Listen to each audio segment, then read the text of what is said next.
কাছে একজন প্রশ্ন করলো যে হুজুর, এই যে বাবরি মসজিদ যখন ভাঙ্গা হলো, আল্লাহর মসজিদ, কত লোকে নামাজ পড়ছে, এই মসজিদে ভাঙলো, তো আল্লাহ একটা পাখিও পাঠাইতে পারলেন না বা পাঠালেন না, মুখে একটু পাথর নিয়ে ভালাইতো, দুইটা সাইডে মরতো, তাও মানুষ একটু ভয় পাইতো,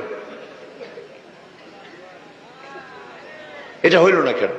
আমি তারা বললাম, দেখেন, বাবরি মসজিদের গুরুত্ব বেশি না মসজিদে আকসার গুরুত্ব বেশি, বাইতুল মুকাদ্দাসের গুরুত্ব বেশি, কোনটার বেশি? সে বললো বাইতুল মুকাদ্দাস, এটা কিবলা উলা, এটারই তো গুরুত্ব বেশি। আমি বললাম, এইটা যখন ইহুদিরা দখল করলো, তো আল্লাহ কি কোনো পাখিরে তয়রান আবাবিল পাঠাই দিছিলেন নাকি? মুখে পাথর টাথর নিয়ে নিক্ষেপ করে পাঠাইছে? না, তা তো পাঠায়নি। তাহলে আপনি চিন্তা করতেছেন কেন? মূল বিষয় তো চিন্তা করেন নাই। কয় যে মূল বিষয়টা কি? বললাম, মূল বিষয় হচ্ছে এই যে কাবা শরীফকে ভাঙ্গার জন্য যখন আবরাহা আসছিল, তখন আব্দুল মুত্তালিব নবী করিম সাল্লাল্লাহু আলাইহি ওয়াসাল্লামের কি হয়? দাদা। উনি দেখা করতে চাইলেন আবরাহার সাথে। আবরাহা পারমিশন দিলেন, তিনি ঢুকলেন, তাকে বসতে সম্মানের জায়গা দেওয়া হলো, কুরাইশদের নেতা তিনি। আবরাহা বললেন, বলেন আপনি কি বলবেন? আব্দুল মুত্তালিব বললেন, আমি জানতে পেরেছি যে তোমার সৈন্যরা আমার জনগণের এবং আমার উট, দুম্বা, ভেড়া সমানে দখল করতেছে, জবাই করতেছে আর পাইকারি ধরে খাইতেছে, এগুলি সব ধরে নিয়ে আসছে।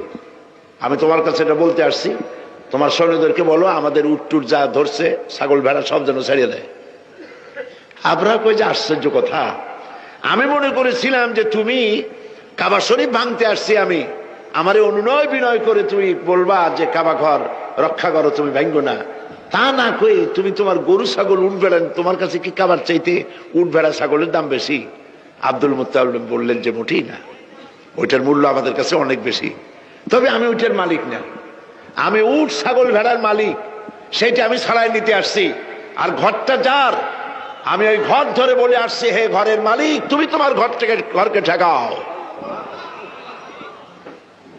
আল্লাহ পাক তখন ঘর ঠেকাই দিছিলেন, কারণ এই ঘর ঠেকাবার মতো কোনো লোক তখন ছিল না। বাইতুল মুকাদ্দাস যখন আক্রান্ত হয়, বাইতুল মুকাদ্দাস যখন ইহুদিরা আক্রমণ করে, তখন এই পৃথিবীতে 70 কোটি মুসলমান ছিল। যেই পৃথিবীতে 70 কোটি মুসলমান বাস করে, সেই মুসলমানেরা যদি তাদের কেবলায় উলা ইহুদিরা দখল করে নেয়, তা ঠেকাবার দায় দায়িত্ব তাদের মধ্যে, সেন্স অফ প্রেস্টিজ যদি ইস্যু না হয়, সর্দি গরমি না হয়, এটা ঠেকাবার দায়িত্ব আল্লাহর নাই। আর বাবরি মসজিদ যখন ভাঙা হয়, তখন এই পৃথিবীতে মুসলমানদের সংখ্যা 125 কোটির কাছাকাছি। 125 কোটি মুসলমান যে পৃথিবীতে বাস করে, সেইখানে যদি মুসলমানেরা তাদের মসজিদ ভাঙ্গে, তাতে করে যদি তাদের গা না জ্বলে, তো আল্লাহ পাক এখানে তয়রান আবাবিল পাঠাবেন না, জরুরত নেই। ঠিক আজ অনুরূপ ভাবে ইরাকের উপরে যে হামলা হচ্ছে, পৃথিবীর মুসলমানেরা নিজেদের জমিন ছেড়ে দিচ্ছে, আমার জমিনের উপরে দাঁড়াই আমার ভাইরে পিটাও, আমার ভাইকে মারো, হত্যা করো, আমি তোমার বিমান বাহিনীকে, আমি তোমার নৌবাহিনীকে, তোমার ল্যান্ড ফোর্সকে জায়গা করে দিলাম। এই যদি দেয়, তা আল্লাহ পাক সাহায্য কেন করবেন? আল্লাহর ওয়াদা, আল্লাহর সাহায্যের ওয়াদা তো মুমিনদের জন্য। ওয়া কানা হাক্কান আলাইনা নাসরুল মুমিনিন, মুমিনদেরকে সাহায্য করা আমি আল্লাহর জন্য ওয়াজিব।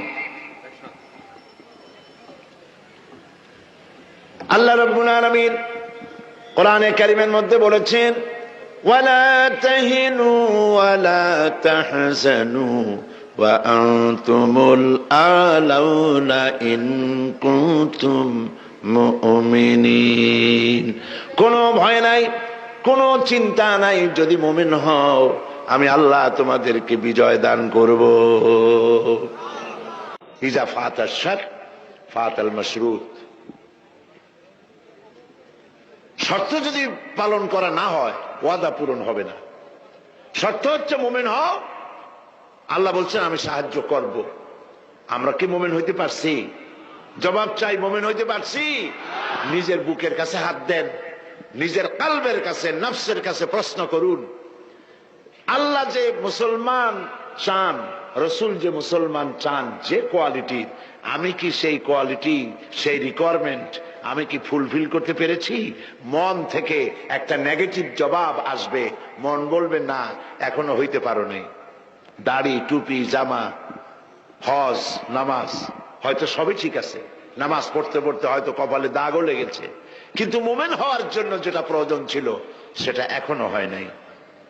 এই জন্য আমি মাঝে মধ্যে দুঃখ করে বলি, মরা মানুষ তো জিন্দা হইতে পারে না, ঠিক কিনা? কিন্তু কোন মরা মানুষ যদি জিন্দা হইতে পারতেন, এমন কোন সিস্টেম যদি থাকতো, আর একজন সাহাবী যদি জিন্দা হতে পারতেন, আর আমাদেরকে যদি দেখতেন, আমাদের আমালগুলি যদি দেখতেন, চিৎকার দিয়ে বলতেন আল্লাহর কসম, মুহাম্মদ সাল্লাল্লাহু আলাইহি ওয়াসাল্লাম রক্ত দিয়ে, সাহাবায়ে কেরাম জীবন দিয়ে যে মুসলমান তৈরি করে গেছিলেন, এরা সেই মুসলমান না। আমাদের ইসলাম শুধু মসজিদের মধ্যে, আমরা যে মুসলমান তার পরিচয় শুধু মসজিদের মধ্যে। মসজিদ থেকে বেরিয়ে যাওয়ার পর আমার আচরণ আর হিন্দুর আচরণ আর খ্রিস্টানের আচরণের মধ্যে, ইহুদির আচরণের মধ্যে কোনো পার্থক্য আছে কি? বরং আমি তো আরো বাড়িয়ে বলবো, এক ধাপ এগিয়ে। এই পৃথিবীতে যদি চ্যালেঞ্জ হয়, কম্পিটিশন হয়, পৃথিবীতে সব থেকে বেশি মিথ্যে কথা কারা বলে? জবাব রূঢ় হলো বাস্তব, জবাবটা হচ্ছে মুসলমানেরাই। ওজনে কম দেয় কারা বেশি? মুসলমান। খাদ্যে ভেজাল দেয় কারা বেশি? মুসলমান। তাহলে আল্লাহর রহমত আমরা কেন পাবো?